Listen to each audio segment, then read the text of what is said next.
ஆளுக்கும் உயரத்திற்கும் தோட்டத்திற்கும் இந்த இடத்துக்கு வந்ததற்கு சம்பந்தமே கிடையாது. எல்லாம் சம்பந்தம் இருக்கு.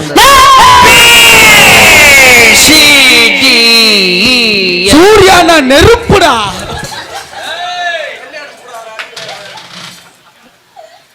மாப்ள கூட்டிட்டு வந்துட்டேன்டா. எடுத்து ஓரமா வச்சுட்டு போங்க. அடிக்கரையில ஜாமன் சட்டில இப்ப நொறுங்கி ஓட போகுது. எதுக்குடா குண்டி கழுவுறதுக்கா? அதுக்குதான் கழுவிட நீ தானே வரணும். எல்லாம் லூசுகளாத்தியா வந்திருக்கேன் கூட. யாரையும் அந்த வேலையை பார்த்தது? ஜெயரமேஷ் தானே. எமது இடத்தில் உமக்கு என்ன வேலை என்று கேட்டேன். அதுக்கெல்லாம் ஒரு ஆளை கூட்டிட்டு வந்திருக்கான். எதுக்கு? இந்த இடம் எனக்கு சொந்தம்.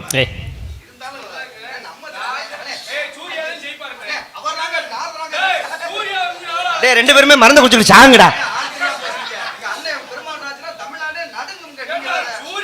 பனி நேரத்தில் நடுங்கத்தாண்டா செய்ய.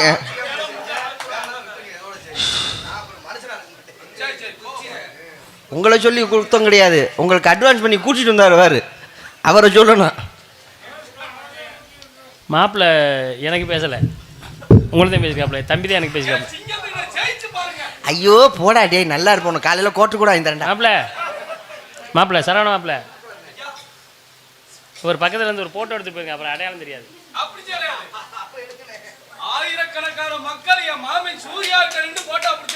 அப்படியே உசி பேசி பேசி பேசி அந்த ஆள் அப்படியே வெறி பிடித்தாக்கிட்டீங்க. உன் கொட்டை இப்ப கல்லட்ட போகுது. இடம் எமக்கு சொந்தம் என்பதற்கு பல ஆதாரங்கள் இருக்கிறது. இடம் எமக்கு சொந்தம் என்று பல ஆதாரம் என்னிடம் உள்ளது. முட்டா பையலா நீ டீசன்ட். நான் என்ன சொல்றேன்னா அதை திருப்பி சொல்றேன். நீங்க ரெஸ்பெக்ட் அறிவு இருக்கா இல்லையா உனக்கு? சோறு முட்டா பையங்கறீங்க. எடா எனக்கு என்ன பேசுறேன் அதை மறுபடியும் திருப்பி சொல்லியா? எடா எனக்கு இந்த யோயில பேசப்படாது. நான் ஒரு நேரம் மாதிரி ஒரு நேரம் இருக்க மாட்டேன். அடிச்சு மண்டை உடைச்சு போடுவேன். நீ தள்ளி உட்காரு. இடம் எமக்கு சொந்தம் என்பதற்கு பல காரணங்களை எம்மால் சொல்ல முடியும் என்று சொன்னேன். இடம் எனக்கும் சொந்தம். ஒன்று நீங்கள் பேசுங்க, இல்லை என்ன பேச விடுங்க, சரியா? இல்லை நீங்கள் விளக்கத்தை சொல்லுங்கள். நீங்கள் விளக்கம் சொல்லி முடிச்சக்கு வரோம் நான் சொல்கிறேன். சும்மா எனக்கு இந்த குறுக்க பேசிட்டு இருக்கவங்கள பார்த்தாலே பிடிக்காது. எனக்கு அதுவும் பிடிக்காது. ஏன்னா வாதி பிரதிவாதின்னு இருக்காங்க. பேசுன்னு பேச விட்டு பார்க்கணும்.